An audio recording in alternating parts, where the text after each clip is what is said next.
I started the Adelaide Koala Hospital, Ah, but it's not a hospital anymore because they couldn't get their accreditation. yeah. The last 2 years since I left, they got their accreditation. And it's just... 大家好，我是小辉。您也许来澳洲很久了，也见过澳洲的考拉，但您有没有想过把考拉当作宠物养是一种什么样的体验呢？那今天呢，我就将带您去看一看全澳洲唯一的一只家养的宠物考拉。Hi, come in. Hello, Ray. How are you? It's unlocked, I think. Yeah. How are you? How are you? Good. Pretty good. Good. Got my camera gear. Oh, wow. Have you ever? Oh, my goodness me. Yeah.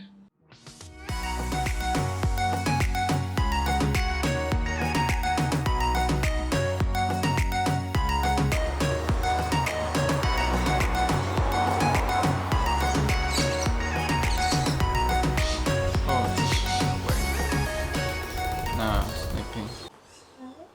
Oh, she woke up. I'm sleepy.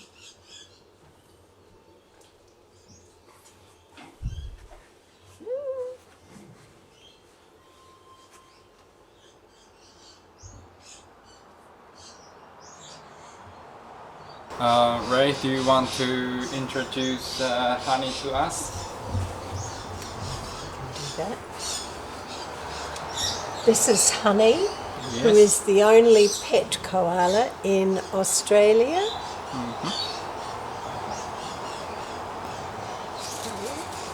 Do you want to come down? Hey, do you want to come down, baby? Do you want to come down? Come down here. She's just combing herself now, making herself look beautiful for the camera. Isn't she? Hey? Do you want to come down? How about you climb down and come and talk to everyone? Hey? You want to come down? Come down here. Come on. Come down here. Come on. She likes to sit on her pot of food.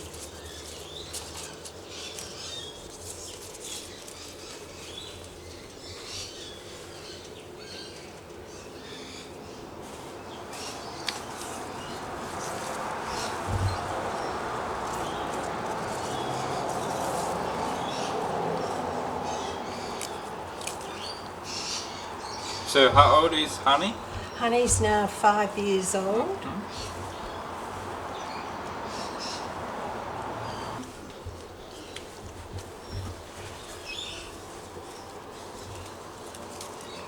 So, you have been keeping it as a pet since she was a baby.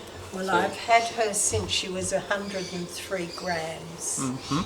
So I rescued her when she was 103 grams. Her eyes and ears were still not formed, and she was in her mother's pouch. And her mother had been killed by a car on the southeastern freeway.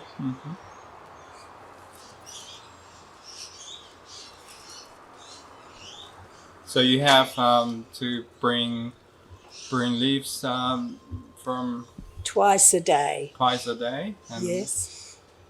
And she has to have 3 different types of leaf every day. Oh, okay. So that is a lot of work considering It is a lot of doing work. that continuously for 5 years. I have been. Although for the first year she was on a bottle or on milk, on formula. Do you want to Okay. come So down? what milk? What kind of milk did she? It was a special formula that I got from Victoria. Hey, do you want to come down? Come on, come down. Hey, do you want to? She's a bit shy. No, she's a bit No. lazy. Maybe. So every day she eats a lot of leaves and Yes, she eats the equivalent of a shopping bag full of just leaf packed in it. No twigs, no wood, just leaves.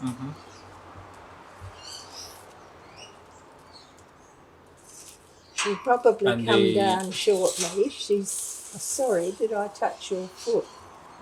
And the only activities she does every day is eating and sleeping. Mainly eating and sleeping. Her diary would be I woke up, I had breakfast, then I had a sleep.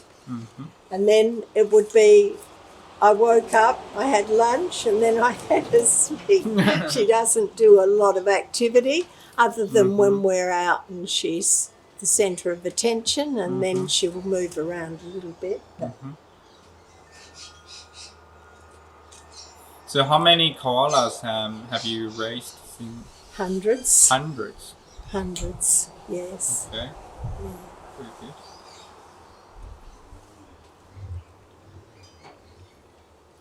And you'll notice the way that this toe has no nail, but it helps with the way they sit, they grip. She's a bit interested in your camera, I think.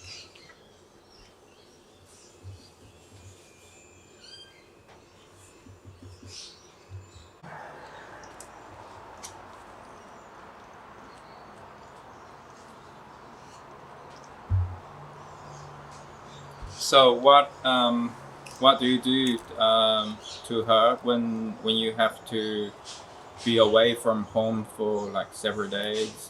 Extended periods. If that happens, like when I've been in Myanmar working with elephants and in Cambodia working in an orphanage, I have a friend who also has a license to look after koalas, but only for a brief period of time. And I leave her with her. She's not allowed to just stay with anyone. She has to stay with someone who has a permit. Cool. So you are the only person in Australia who has the permit to keep koala as a pet. Okay. I am, yeah. So Quite an honour. How did you get that permit? Well, I think it was just because I do a lot of work with the government as well. And I founded the first ever koala hospital in South Australia. And they eventually, after they realised that she would die if she was put out in the wild, I think they decided that she was more beneficial doing the education that we were doing.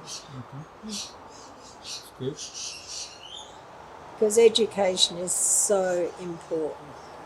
Yes, it is. You know, if the children of today don't learn about koalas, we'll have no koalas tomorrow. So you said that koala are like humans. They have fingerprints. They have individual fingerprints. Every koala has a different fingerprint, like humans, but no other animal. There's only humans and koalas that have individual fingerprints. Okay. And they have 2 thumbs and 3 fingers on each hand. That helps with them pulling down the leaves to smell them, and it helps with their climbing as well. And their nails are very curved inward. So they can only climb up or climb down backward. They can't climb down forward.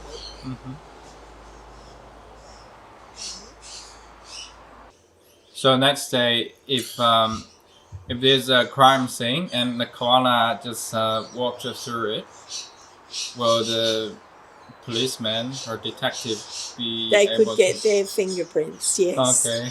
And That's they why will not, koalas don't rob banks. and they will not be able to tell whether it's human or... Well, we did do a fingerprint. Of course, they'd be smaller, but we did fingerprint an adult male person and take a photo of their epidermis through the microscope, and then we did the same with the koala and enlarged them so that they were both the same size, and it was incredibly difficult to tell them apart. She's Now decided she's going to cuddle up and go to sleep, you see, eat and sleep, Yes. and sit on your food pot. Hey.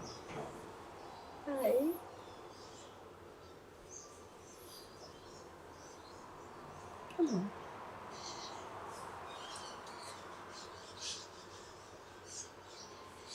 You can see that sleepy look.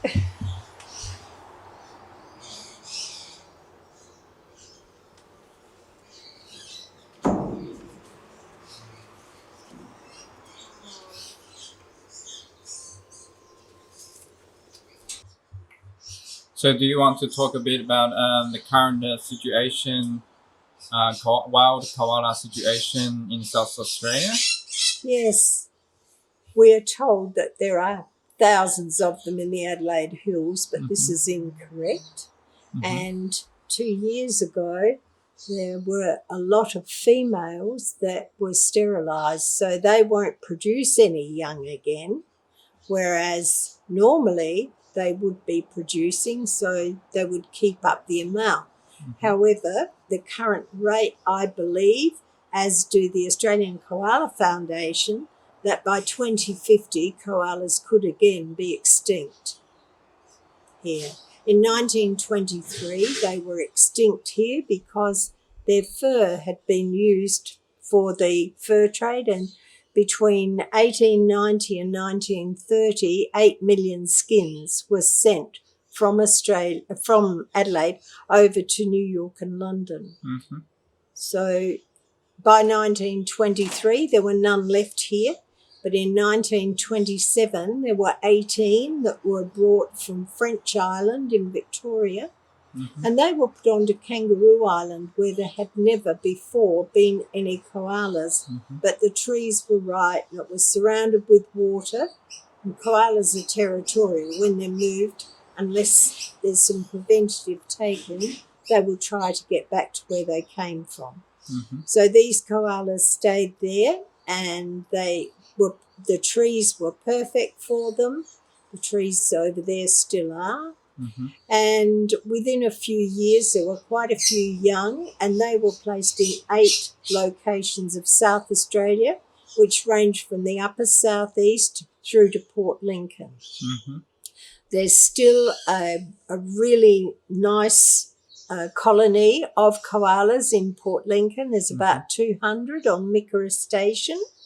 But other than that, you won't find any koalas west of Port Lincoln, not naturally. There are none in Western Australia, none in the Northern Territory, and none in Tasmania. Of course, now there are very few of the subspecies which are in Queensland and northern New South Wales, because they've been wiped out with the bushfires.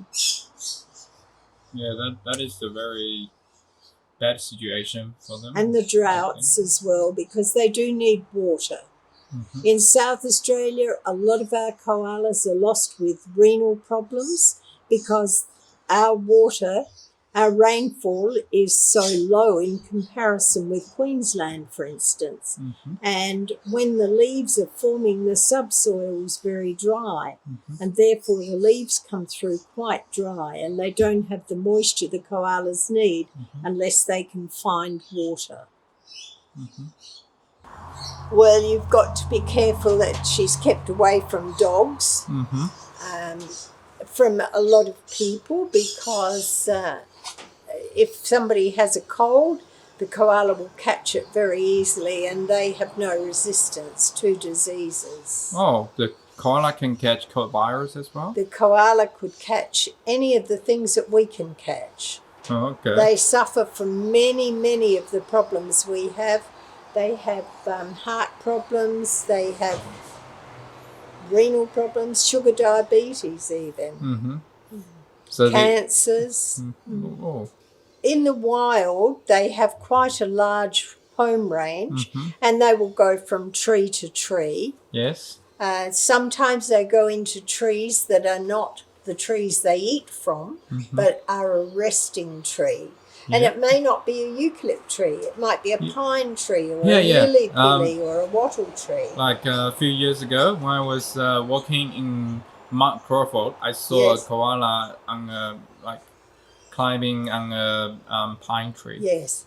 And in the very hot summer, about 10 years ago, I had some university graduates do some testing for me on sap temperatures. And on a very, very hot day, they found that the temperature in a pine tree, a wattle tree, and a lilipili, which were the three they tested, were considerably cooler than the sap in the eucalypt.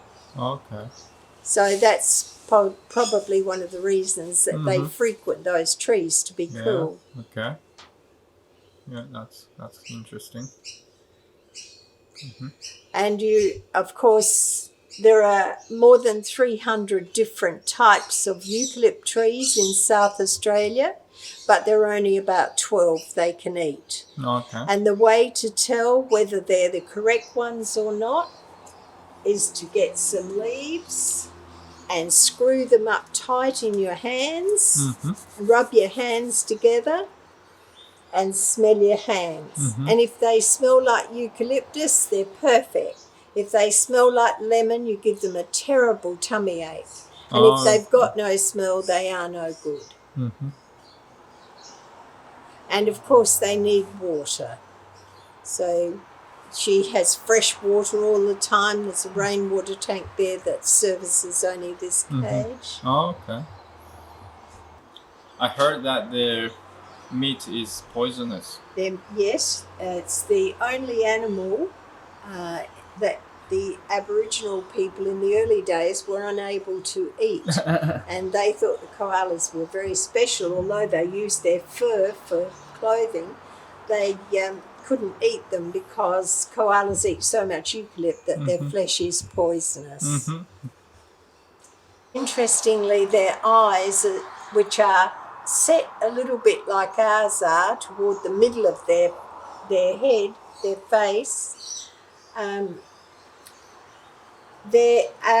ours are too, but theirs are quite different in the fact that they have no peripheral vision. All they can see is tunnel vision, and they can only see clearly for 60 to 90 centimetres. After that, everything's a blur. They do see in colour like we do, but not clearly as far as we can. And of course, you can't very well make glasses for a koala. Is there a natural predator in Australia? All of their enemies are things that have been imported. Your foxes and cats, the wild cats especially, feral cats are terrible. Pythons. Up in Queensland, the pythons take the babies off the mother's back and swallow them. But their meat is poisonous, huh? Baby one. That doesn't, but a python just swallows things whole. Oh, okay. It's poisonous to humans and to some animals, but apparently not horrible snakes. On the southeastern freeway from where Honey's mother was killed, in one area of it between the tunnels and the Bridgewater turnoff, which is only a few miles, we lose between 7 and 10 koalas every week who are trying to cross the road. And that's the reason that we're trying very, very hard to get an overpass or an underpass for them, so they are able to cross the road safely. So is there a plan to build a That's bridge? right. No, I've been trying for 17 years to get the government to do it, and nothing's happened. I'm now fundraising because we've got the Premier on side, which is really good. So if we can raise enough money, I think he will make sure that it's done for us. So that will be a special bridge built Yes. Every state in Australia that has koalas has bridges except South Australia. Cool. It takes about 5 weeks from the time that it's put up for them to all be using it. And it can be a bridge over the road or it can be a tunnel under the road. And what we do is the fencing that's that goes along the road. We just guided into those, and they seem to work it out from there. So it's kind of just their instinct to. It is their instinct for survival. Okay. Some places have got a tunnel under the road, and they put cameras in them, and you see wombats going through, possums, koalas. It's really beautiful. Yeah.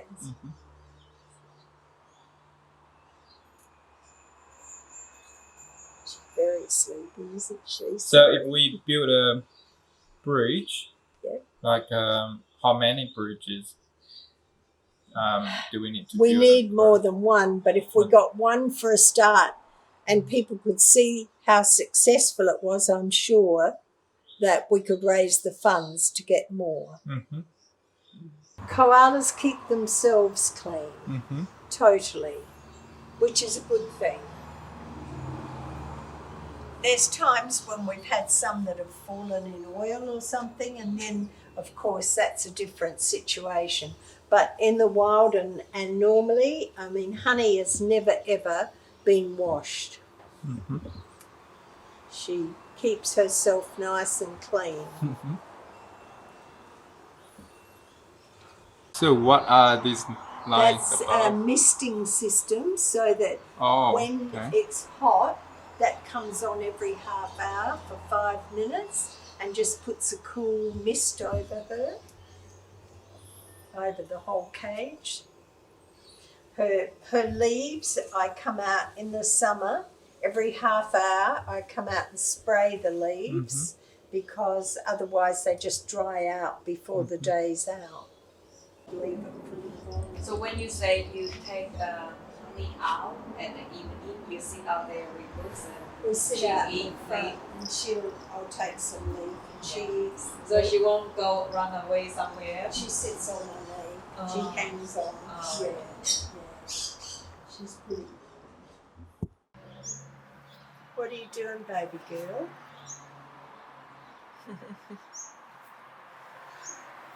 hoping she can get in tomorrow to get her nails trimmed because they're very sharp.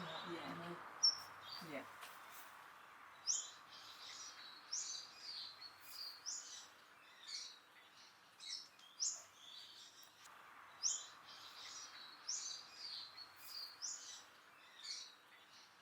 Koalas sleep for about 16 hours every day.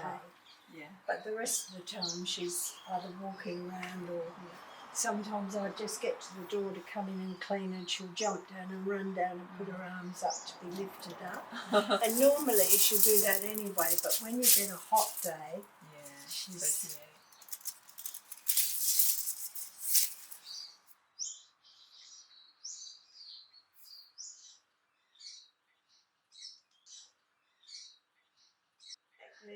I've raised hundreds, but one other one I had for 7 years before she passed away.